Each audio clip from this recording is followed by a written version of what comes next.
네, 이번에는 전형 유불리 등등 나머지 좀 분석하는 내용을 좀 설명드리고자 합니다. 자, 일반고는 수시학생부 교과가 굉장히 유리해요. 수시학생부 교과는 교과 내신 등급으로 대학을 가는 건데, 아까 이제 학교별로 설명할 때도 좀, 그리고 대학 때도 설명드렸는데요.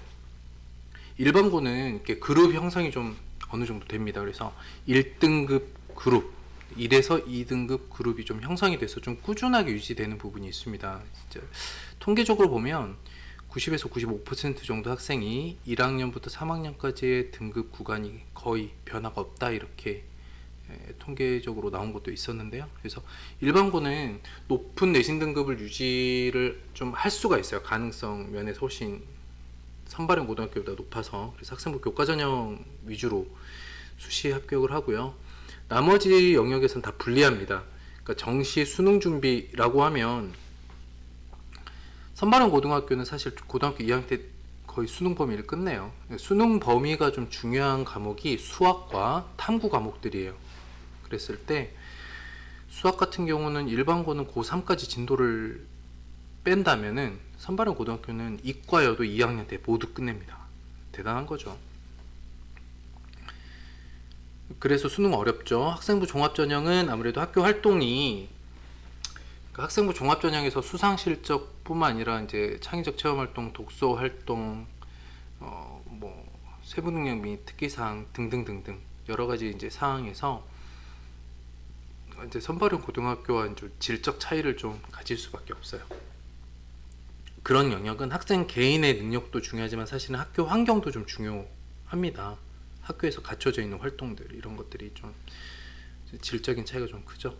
그래서 선발형 고등학교는 학생부 교과 제외하고는 다 유리해요. 전반적으로 거의 없어지고 있는 논술도 사실은 일반고는 대비가 어려워요.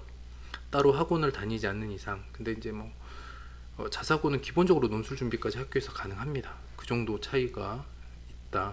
그래서 만약에 절대평가가 되는데 선발형 고등학교가 지금 구조를 그대로 가지고 있다? 그러면 수시 학생부 교과까지 선발형 고등학교가 다 가져먹는 거예요. 그래서 고교 학점제, 그러면 절대평가, 그렇다면 특목고 자사고의 일반고 전환이 필수인 거죠. 그래서 현재 초등학교 5학년 이하는 영재학교 과학고를 제외한 나머지 선발형 고등학교는 대부분 일반고로 전환이 되는 거라고 보시면 될 것 같고요. 그러니까 비평준화 지역의 기숙형 고등학교는 어떨지 모르겠어요. 선발 방식이 조금 달라지더라도 선발하지 않을까 이런 생각도 하고 있고요. 왜냐면 이미 현재 지위가 일반고나 마찬가지인 학교들이기 때문에. 자, 2015 교과과정에서 좀 변화가 있었는데 과목이 늘어요. 근데 주요 과목과 탐구 과목까지는 큰 변화 없습니다. 수학 같은 경우는 이제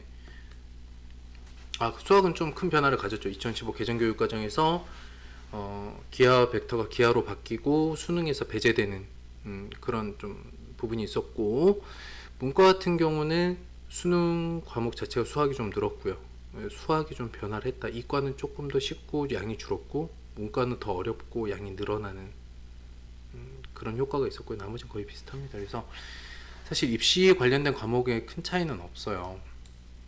그리고 나머지도 이제 뭐 전문 교과라던가 일반 교과 뭐 이런 것들이 2015 개정 교육과정이라고 해도 이전 교육과정과 차이를 보이는 건 수학 일부를 제외하고는 다 똑같아요. 뭐 과학도 물화생지 그대로 있습니다. 물원, 화원, 물리원, 물리투, 화원, 화투, 지원, 지투, 생원, 생투 이렇게 하고, 그 다음에 이제 공통과학이라고 불리는 융합과학이 있었고요. 그 다음에 사회 과목도 거의 변화 없습니다. 근데 이제 이 다음 교육과정에서는 교과 과목에 큰 변화가 있겠죠. 고교 학점제 도입에 따라서 그때는 좀 지켜봐야 될 것 같고요. 창의적 체험 활동은 유지는 하되 아마 이제 간소화되는, 기록이 간소화되는 부분이 있을 것 같습니다. 고교 학점제가 적용이 된다면 진로 선택 과목이 더 확대가 될 거고, 일반고는 이제 옆에 학교랑 계속 이동하면서 수업하는 형태가 될 수도 있어요. 나름 그렇다고 모든 걸 100% 학생 자율로 맡겨놓진 않겠죠. 나름 학교에서 계열별 시간표는 짜서 운영하지 않을까 생각을 합니다. 그래서 절대평가가 따라올 거고요. 현재 2020년 기준 초등학교 5학년 이하에서 그 다음에 이거는 좀 추가로 봤으면 하는 건데, 학습태도 평가라는 통계가 있었어요. 그래서 항목은 이런 학습태도 7개 학습태도에 대해서 80점 만점으로 점수를 내봤더니 좀 재밌는 결과가 있었습니다. 자, 평균 41점인 그룹은 일반고 학생들이었어요.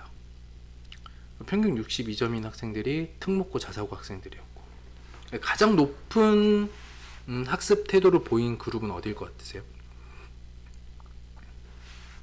네, 이게 반전인데 일반고 최상위권이에요. 그러니까 일반고 최상위권 학생들은 특목고 자사고를 갈 수 있었으나 일반고를 선택한 학생들도 꽤 있다는 이야기거든요. 나름의 자신만의 계획에서 일반고를 가서 이제 교과 내신 점수를 아주 월등하게 유지하면서 학교에서는 좀 어렵지만 스스로 공부하거나 자기주도 학습을 하거나 학원을 다니거나 뭐 여러 가지 방법으로 수능이나 논술까지 따로 준비를 하는 그런 자기주도성으로서 더 나에게 맞는 대학 입시 전형을 준비하는 학생들도 있다는 이야기죠. 그래서 일반적으로 봤을 때 특목고 자사고 학생들의 대학 입시 실적이 매우 높은 건 맞지만, 일반고를 봤을 때 평균적인 일반고 학생들 아니고 최상위권 학생을 기준으로 잡으면 최상위권 학생들에게도 충분한 기회를 만들어낼 수 있는 여진이 있다, 이렇게 해석을 해볼 수가 있습니다. 반대로 특목고 자사고 학생들의 가장 큰 맹점은 뭐냐면 정신적 스트레스라고 저는 봐요. 자퇴율도 꽤 높고 다시 일반고로 돌아온 학생들도 꽤 있습니다. 가서 그 경쟁의 스트레스 못 견뎌서. 그래서 무조건 갈 수만 있으면 특목고 자사고냐 라기보다는 우리 아이의 어떤 성향, 학습하는 태도, 이런 것들을 면밀히 살펴보고 선택을 하는 게 맞습니다. 그래서 중등 상위권 학생들은 특목고 자사고를 지금 중학교 한 2학년에서 6학년은 생각을 해볼 수 있죠. 그래서 생각은 해보되 자신의 성향을 보고 자신의 학습 태도를 좀 돌이켜보고 그리고 결정을 하는 게 맞겠다고 생각을 합니다. 자, 여기까지 고등학교들에 대한 이야기를 좀 했고요. 이 다음 시간에는 영재교육원 얘기를 해보도록 하겠습니다.